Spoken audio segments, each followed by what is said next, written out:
Yo, what is going on, guys? It is TrainerOblivio. Happy to be back and bringing yet another Scholar and Violet video. We're going to be discussing another topic today. You guys already know the drill. Today's topic is going to be EV training. Now, as I was mentioning before, today's topic is EV training, and I thought no better place to start the video than here in Montenevera because it is basically the EV IV training spot. And I'll go ahead and I'll explain what it is. So, first things first, I do want to thank you guys for your continued support and love on all of my platforms. You guys are amazing.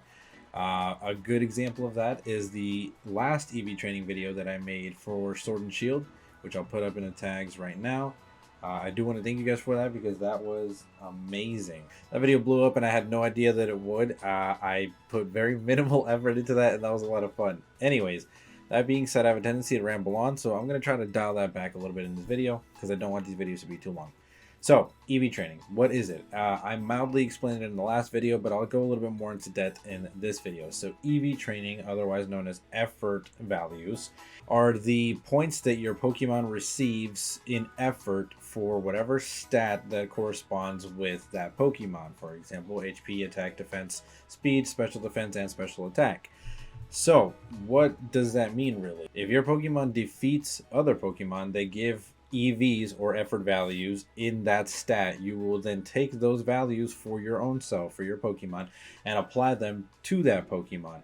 In layman's terms, what that means is if a Pokemon has a high special attack, it'll yield special attack EVs, and then when your Pokemon defeats it, rather, your Pokemon will then take the special attack from that Pokemon and apply it to itself.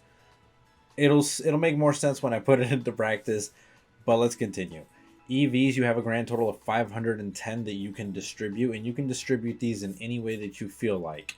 You can distribute 10 here, or 200 there, or 252 is the max, rather, in one area, but basically you distribute them to whatever build you like. For example, I'm going to be using this shiny Revavroom that I found the other day to show off EV training. Now, your EVs will show up here in the stats overview, basically in the moves and stats screen. So what you would do is you're going to hit the L button, which if you see that right there, it says switch graph view. So what this will do is it'll take your actual stat points and it'll show you this little graph here. So what this graph is, like I explained in the last video, is that yellow circle in the middle means those are your EVs. That's where your EV has been distributed to, your effort values. Since it's closed all the way like that, that means there's absolutely no effort. I have done nothing with this Pokemon. I haven't done anything to max out anything at all. If it were to spike out in certain directions, that means that it's starting to gain effort in whatever value that is. Once it reaches its blue state, or it becomes kind of like a blue shade, that means that you have reached a total of 510. You cannot put any more effort into that Pokemon. It will not learn any more. It will not gain any more effort. And it looks like this. So that's what that looks like. When I mentioned the bluish kind of hue, or as you can see, this was my in-game Skeledirge. I didn't really do anything with it other than just play through the game. And it looks like I mostly got attack and speed EVs, but it looks like it's been distributed everywhere. Some in defense, some in HP, some in special attack. Not a whole lot in special defense, though. That being said, however, oops. With that said, we are going to then go ahead and max out this specific one. I believe I want to make this max speed and max attack.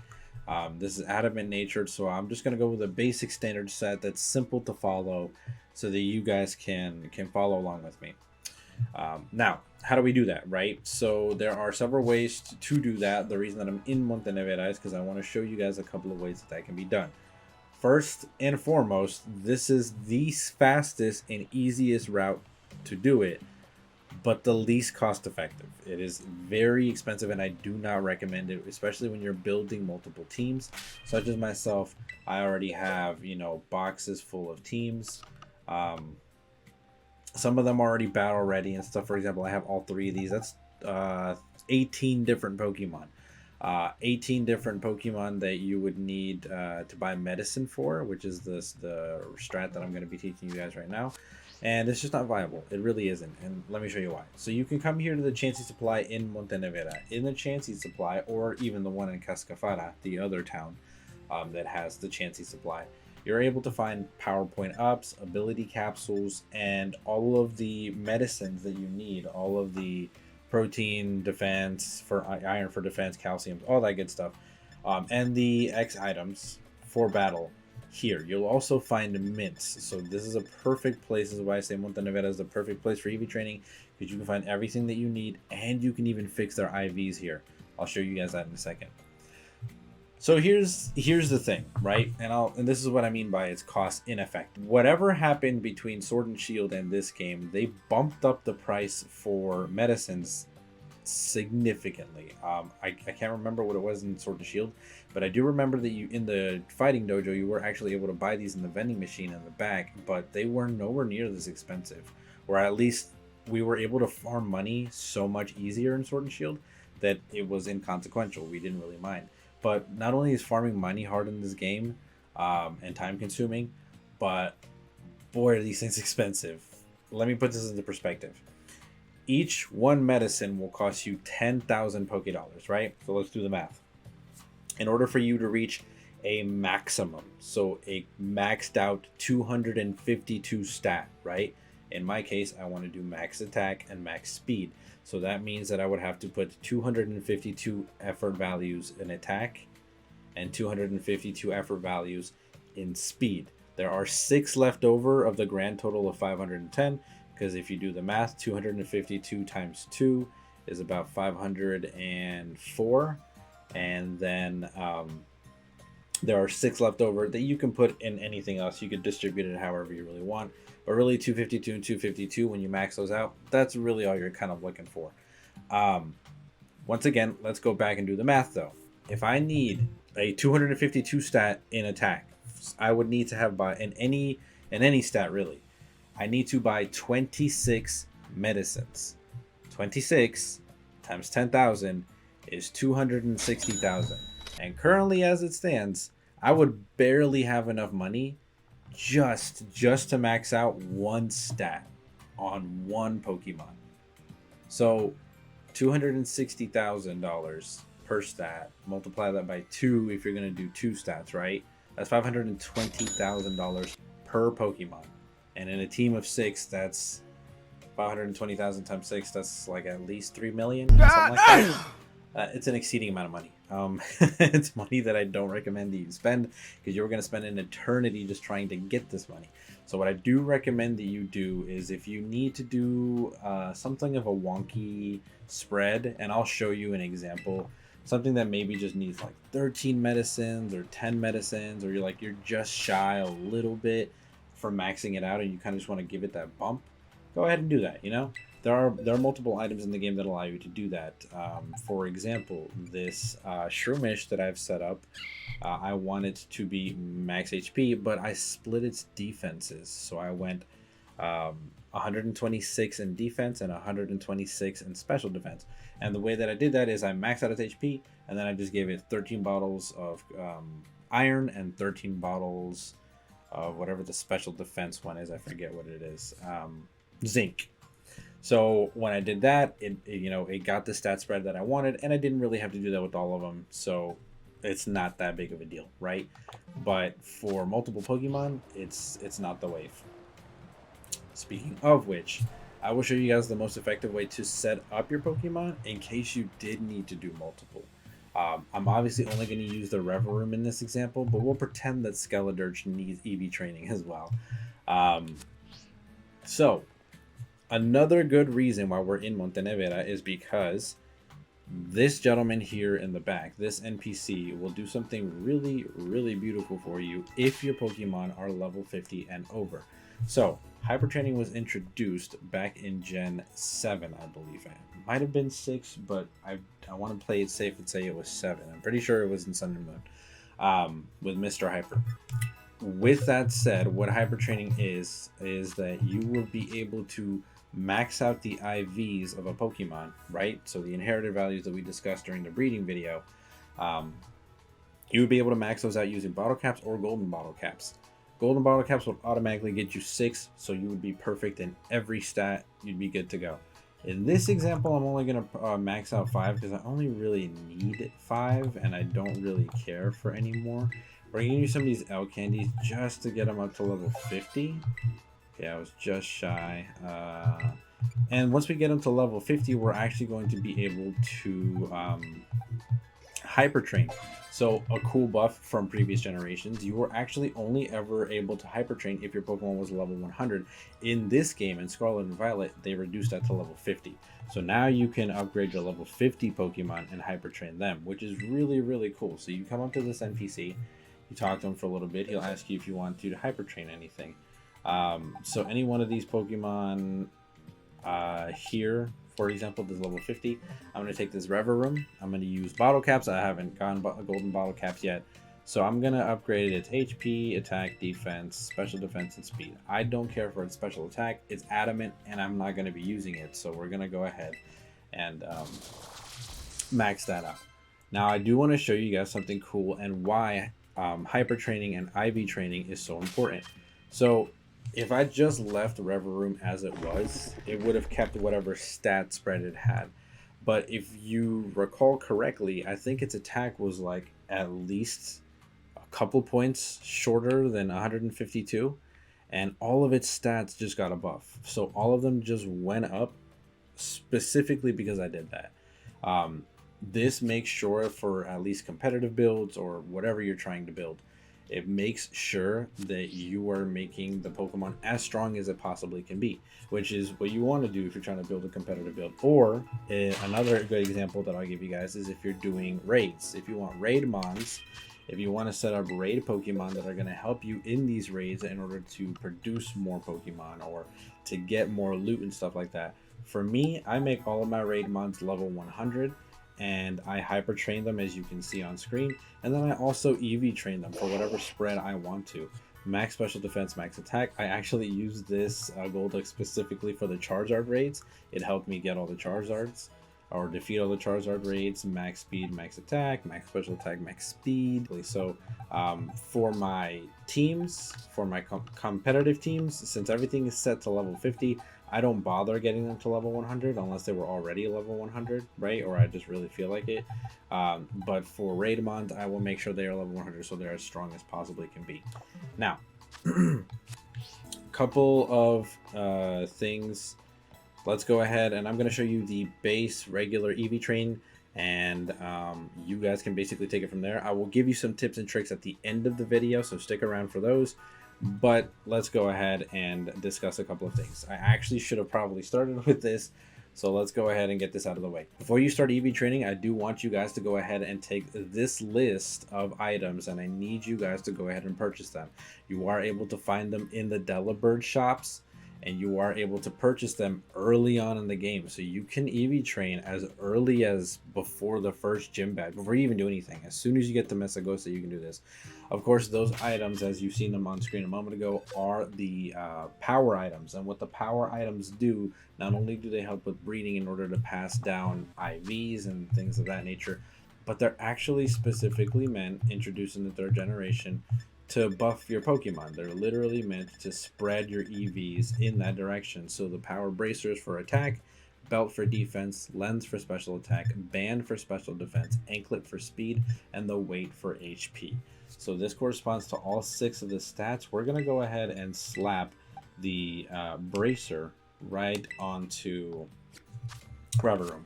Reverum will now gain a boosted yield of EVs in attack. So what you want to do is you want to make sure that you don't deviate from what you're doing. Remember, I am doing max attack, max speed, which means the only 2 Pokemon that I want to fight are Pokemon that give off a lot of attack EVs and Pokemon that give off a lot of speed EVs.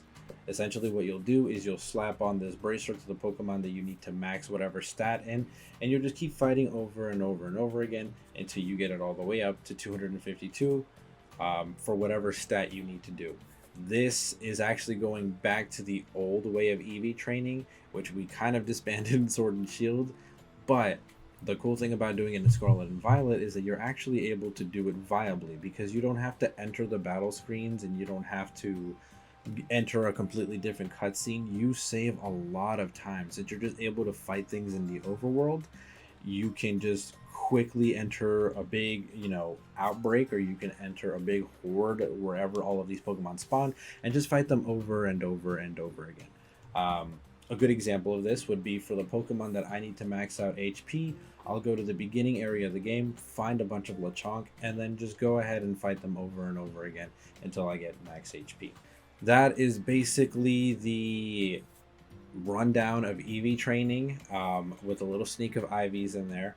This little section that I'm about to start talking about now, I'm actually going to be talking about some tips and tricks that are going to help save you a lot of time when it comes to EV training. You want to make sure that you find an area that spawns a lot of these Pokemon and that they actually give off the EV yield that you need. EV yields will vary in 3 different stages: 1, 2, and 3. Pokemon can give up to 3 distinct EV values, and it can be different for whatever. So a good example of that would be Lechonk will give off 1 HP value EV, which means that every time you fight a Lechonk and defeat it, you will actually receive an EV yield. Catching Pokemon also helps you with getting that EV yield. But there are other Pokemon, such as Blissey and Chansey, that have a much higher HP stat, which means they give off a much higher EV yield. As you can see with Blissey, it gives off 3 in HP because it's got a massive HP. I think literally the biggest possible HP stat, which I believe is 255 or something like that. It's massive. Regardless, a tip that I'm going to give you when it comes to EV training is efficiency. Now, I know that I've focused on that in a lot of my other videos, but I really do mean it when it comes to EV training, because this will actually be the most time-consuming part of basically your comp builds or just building a Pokemon in general. This will be the most time-consuming, so you want to make it as least time-consuming as possible. I've been actually lucky enough to make a bunch of teams over like a week span, so it's useful, right? Like, you can do it. It's just going to take you maybe like a good hour grind or so. But you can reduce that hour grind to a lot shorter if you just follow some of these tricks. For starters, you need to know your build. I know that I want to make my Revroom max speed, max special attack, so know what you're going to go after and know how you're going to hunt it. Second thing, you do want to know where you're going to be hunting for these EVs and how you're going to be doing it. For example, a really good tool that I love to use, which knocks out 2 birds with 1 stone, is using outbreaks. So there are outbreaks throughout your map that you can go to that'll actually give you an abundance of Pokemon without having to need sandwiches, without having to use any items or anything like that. And you can just go to these outbreaks and abuse the fact that there will be an abundance of these Pokemon and fight them all. Side note, you do have to fight or capture them all. You cannot use the Let's Go feature because that will not give you any EV yield, so be advised. This being said, what do I mean by knocking out 2 birds with 1 stone? Well, let's go ahead and let's mark this rufflet right here, and then I'm just going to fly over to this watchtower. As I was recording, guys, the outbreaks actually all changed because I just hit midnight on my clock. So with that said, let's go ahead and start here. I see that there are outbreaks on the map, and I can use these and abuse these by going to the places that I need to go in order to hunt, right? So for me, it's going to be this low kicks. I have found a low kicks outbreak, and low kicks, I looked it up. I'll put it on the screen right now. Low kicks gives off 2 attack EVs, which is great because now I have an abundance of a Pokemon that gives off a lot of attack EVs, and I have the attack bracer on it. Now I have done the math, and I will let you guys in on this trick right here. For every 1 EV yield Pokemon, if you attach the bracer, I find that after 20, it's an average of 23 to 25 Pokemon, you're already at a max of a stat. So, for example, if you want a max HP and you give a Pokemon the power weight, and then you fight about 24 Lechonks, you'll be at max HP. Another cool thing, too, is that if you slap a power item on a Pokemon, regardless of whether it's fighting that EV yield or not, it's going to gain almost that max of that stat after about 25 battles. So what do I mean by this? Let's say, for example, my Skeledirge, I needed it to be max HP, right? For just example's sake. So let's say that I took the leftovers off my Skeledirge and gave it the power weight so that it would gain HP.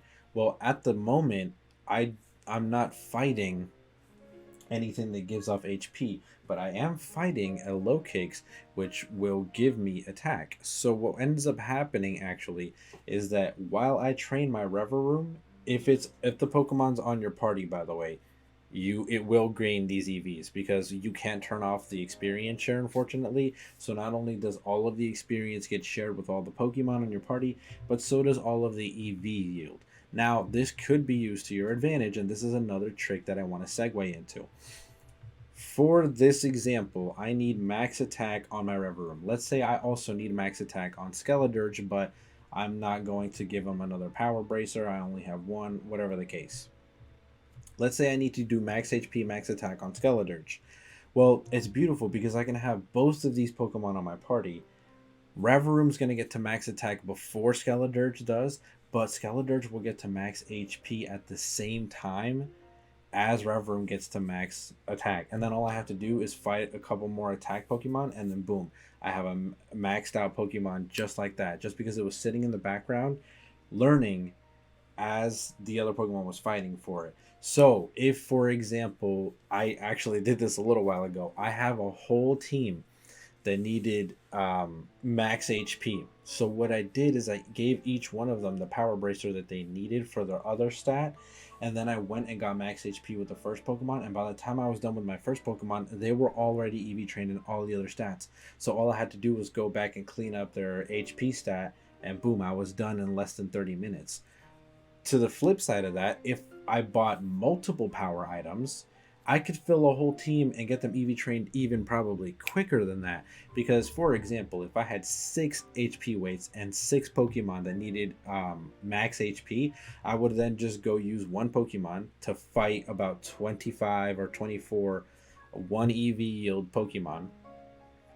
And then all of them would have max HP by the time I'm done with just one grind, which is super impressive.